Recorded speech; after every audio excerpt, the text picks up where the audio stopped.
getting back to working productively after I was too ill to do so for a while.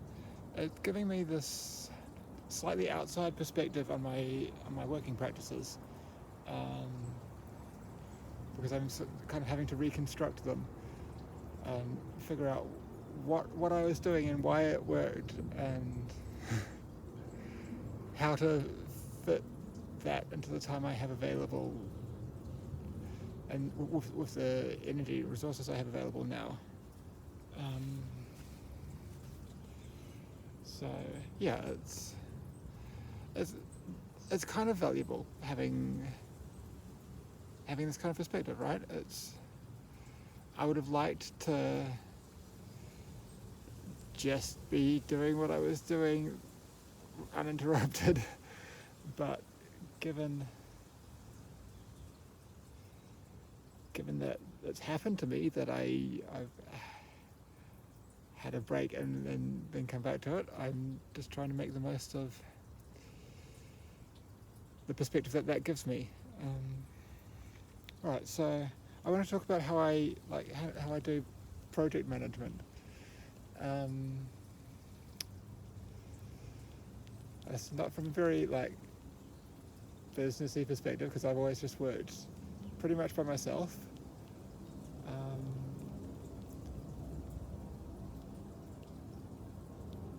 But most people in the world don't complete a bunch of large projects by themselves. Maybe that's not true, but it seems probably true. Anyway, so I thought probably there's something that I know about doing this that is useful to someone, and I'm not trying to define a methodology to teach and enforce, but yeah, just share about what my practices are, what I think are the principles there, and maybe that could be useful to someone. But yeah, I'd really advise trying to extract principles and find your own expression of them, rather than try to do what I do, because it doesn't make sense. So how I organize a large software project.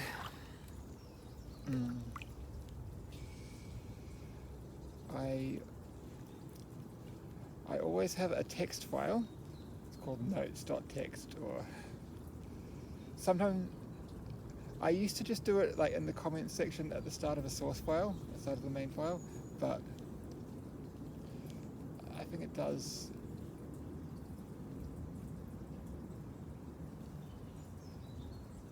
just not having the extra symbols to make it a comment.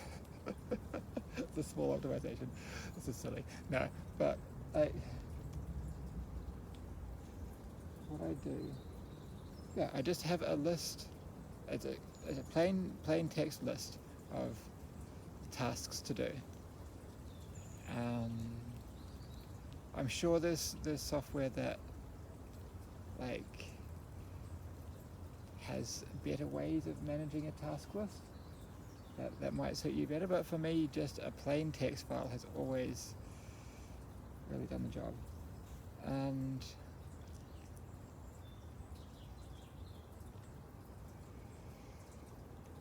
the way I kind of see it is that the main activity of working on the program is interacting with this list. As you interact with this list, the game gets written as a side effect. Yeah, so let's present this as a model. You develop a game by making a text list and interacting with the text list, and somehow through interacting with that list, the game appears. There are 4 basic operations that you can do on the list. You can add an element to the list. You can sort, reorganize the list. You can subdivide an element of the list, replacing one task with the tasks that it's made up on. And you can remove an element from the list. So, adding to the list. You can add anything to the list. You can, so like, it can be like, add damage counters to enemies, but it can also be like, I need a new chair, buy a chair, or figure out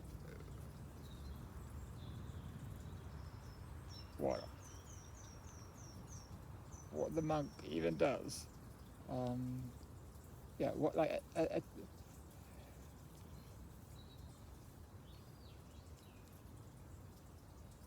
it's just storing the current state of your knowledge about it. So, like, if you notice that you need some more ideas for a part of it, then you just put a task, come up with ideas for this, and you can do that task and come up with ideas, and then add those ideas to the list. But yeah, add things to the list. The important thing is, at the point of adding, you don't need to think critically about whether this is a good idea, whether it's actually good for the game, how much work it'll be to do it. You just put it on there, and you're going to sort out the details later. It's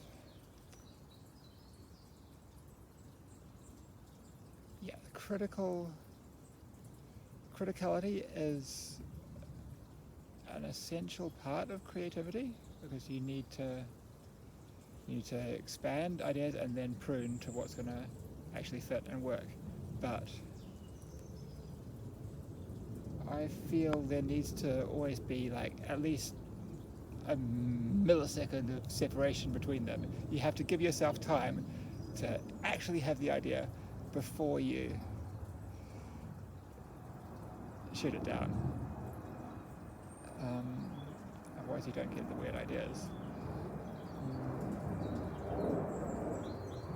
So not every idea that I have necessarily makes it to the list before I shoot it down. I'm often very quick to shoot down ideas that don't work, but I think the important step here is just having some separation, and then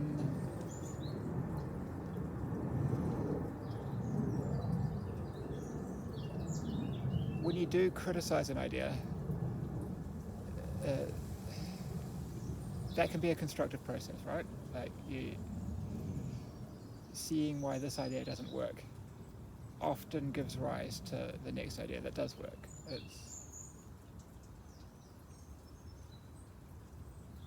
You don't go through that process of figuring out why that idea didn't work and what's the one that does work if you shoot down the first one too quickly, right? You have to get a little bit attached to it just to care about trying to fix it up rather than shrugging it off. So, add to the list. Add anything to the list. Sort the list. Often I'll have categories like graphics, game mechanics, things for later. Right? Roughly, I try to keep it in priority order. Near the top of the list is stuff that I'm going to be doing soon. Near the bottom of the list is stuff that's towards the end, finalizations to do before release. Blue sky ideas that might not happen. So just, if I'm not sure what to do, I'll just go into the list and start looking around. What's this? Is this a high priority task that I should be working on, or is this something that might happen later? And just try and, often like the same set of items shifts around. Sometimes they're in priority order, sometimes they're in subject order. This is quite fluid, and it doesn't necessarily matter for the list to be ordered. It's just a set of items, but yeah, often you'll notice that one thing depends on something else, right? That this doesn't make sense to implement until you've done that. So that's really the top thing you're looking for in sorting the list, just to see what other tasks are waiting for, so that you sort of have a record of, like, I'll like put tabs for dependencies, like this, and then I can do this and this and this, and then it's okay. While you're doing this, you often subdivide an element. This is the most important step, because anything you can do, any task that's humanly possible, divides up into tiny steps which are almost trivial, that you can just go ahead and do. And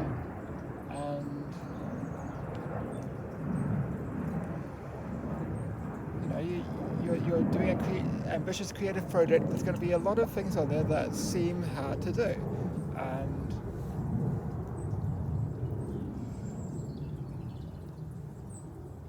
sometimes an item stays on the list for far too long. Like, I haven't done that list yet. The diagnosis is usually because it's not just one task, it's several tasks, and if I subdivide it, I'll see that each of those individual tasks is manageable. So yeah, I vary a bit in terms of what resolution I go down to, just depending on how I'm working that day. But sometimes the subdivision gets so small as like one task is one line of code, and like at that point, then you just go and do it. But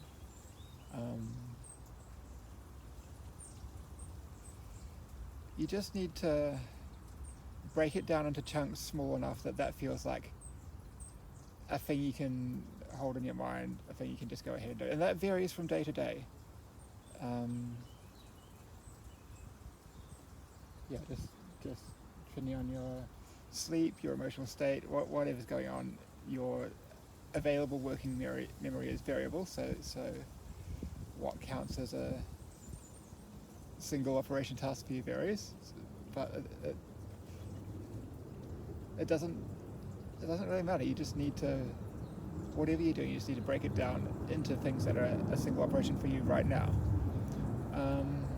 Add to the list, sort the list, subdivide the list, and remove from the list. So the best way to remove from the list is by deciding that this entry in the list is not what you want to do, and then you can just delete it. Like, that's great. It makes the list shorter. Like, your goal is the list to be empty, and if you decide not to do something, then you get the list more empty without having done it. So that's always a win. The other reason you remove something from the list is because you've done it, and yeah. So I was like, define this model. It was like the part where the work actually happens is just concealed in like one bullet point of one element. Like that part has to actually happen, but you just try to minimize that. Like, you get to your computer, you look through, and you see, oh, there's some items on the list that I can just go ahead and do. So you just go ahead and do it, and it doesn't necessarily feel like labor. You just do those things because those were things that you just felt the capacity to trivially do today, and then they're off the list. Kind of the goal is that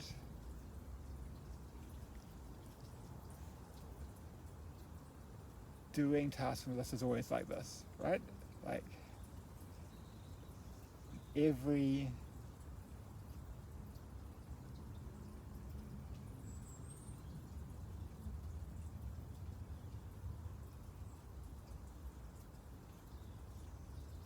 step of the way you should feel like there's something that you can do, you know how to do. If you're not sure what to do, then you should be doing one of the other operations. You should be rearranging the list so that you know what order you even need to be doing things in, or you should be subdividing the list so that the tasks are getting toward being manageable little pieces.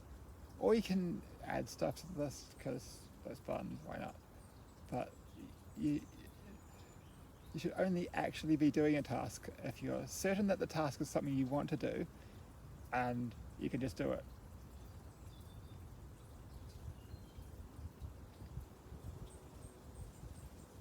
Often I find that a task hangs around for a long time without being done, and I used to kind of feel bad about that. It's like, whenever I look at that task, I'm like, I don't want to do that. That's going to be a horrible effort, but I know it needs to be done. When this happens, there's a few things that can happen. You can,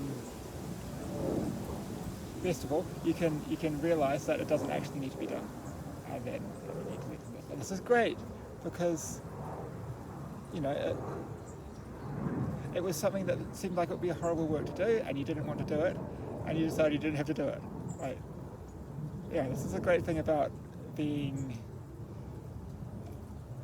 having ownership of your own projects. That if it's something you just don't want to do, you don't have to do it.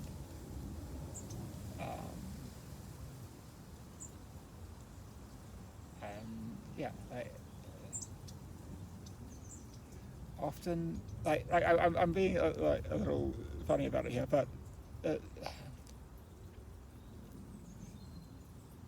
can be something that seems like a critical part of the project at an early point, and you're putting it off because it's a horrible mess and you're not sure how to do it, and it's going to be hard. And then as the project evolves and everything else becomes clear, eventually that does become unnecessary. And it's, right? Like, it's not that you were procrastinating something that you needed to do, it's that you were putting off something because you had uncertainty about it, and there turns out to have been a good reason you had uncertainty about it, because it wasn't important.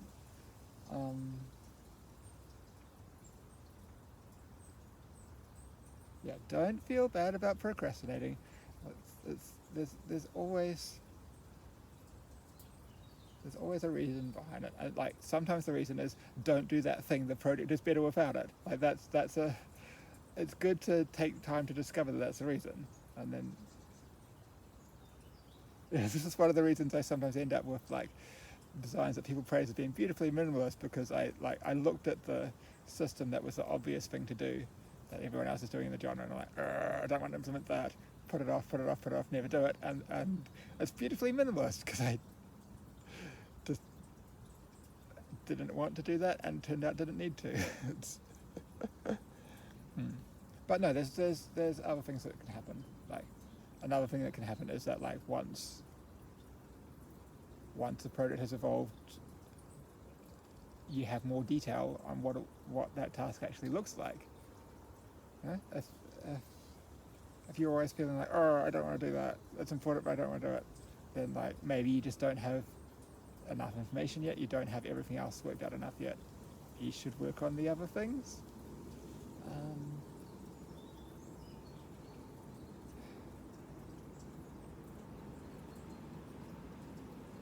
And sometimes I find that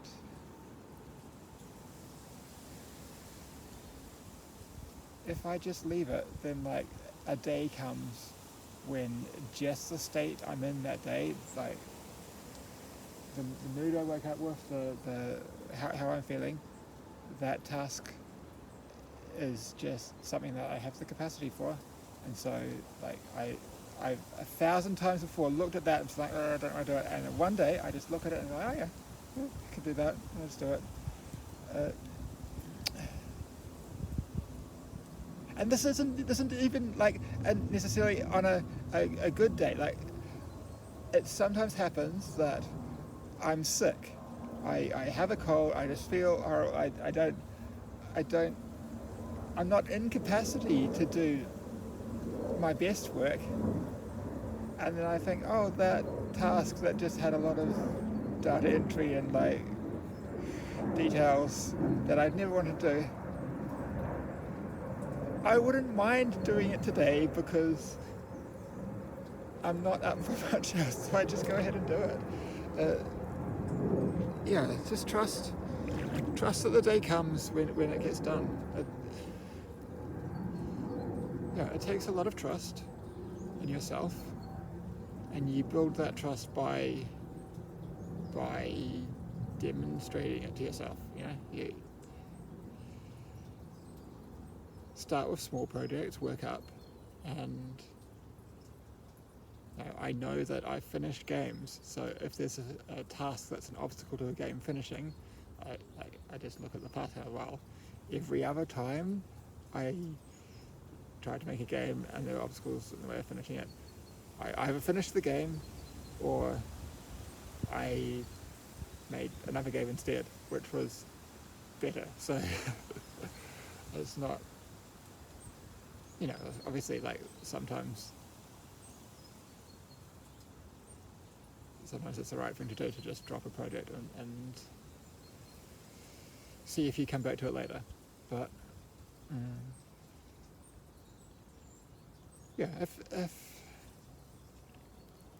if there's a task that's hanging on for a while and you're always doing other things and not getting around to doing that, then that's also, I definitely don't feel bad about that because you were doing other things.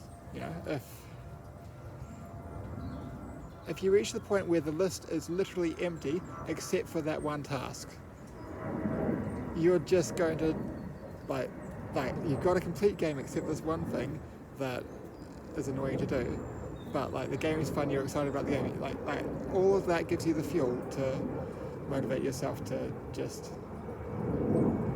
finally do that one thing. And if you can't do it now, then maybe you need more emotional fuel and more excitement about the project to do it. And everything else being finished but that is exciting, right?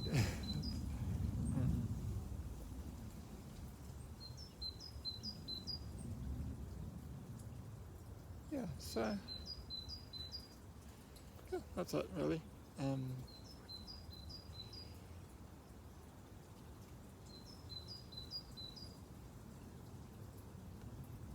There's, I can tell, I can have a sense of how healthy a project is by the state of the list. Like if there's a lot of different contradictory parts, like the list is just like ballooning out awkwardly, then that's so it's very bad. Like that could be a initial expansive stage, but I like to just be looking at the list and every day just having some items at the top that just feel like I can start when a game's coming along well, then every day I'll just go and look at it.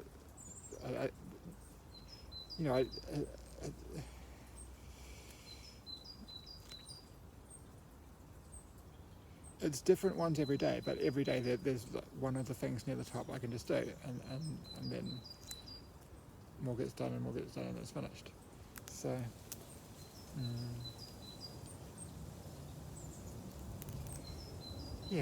I guess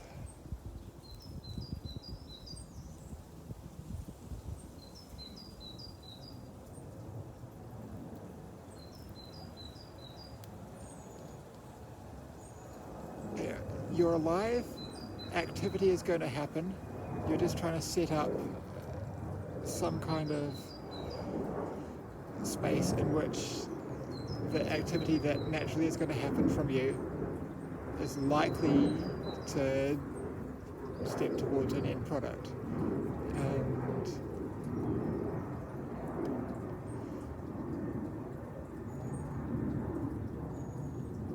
using some kind of external memory augmenter to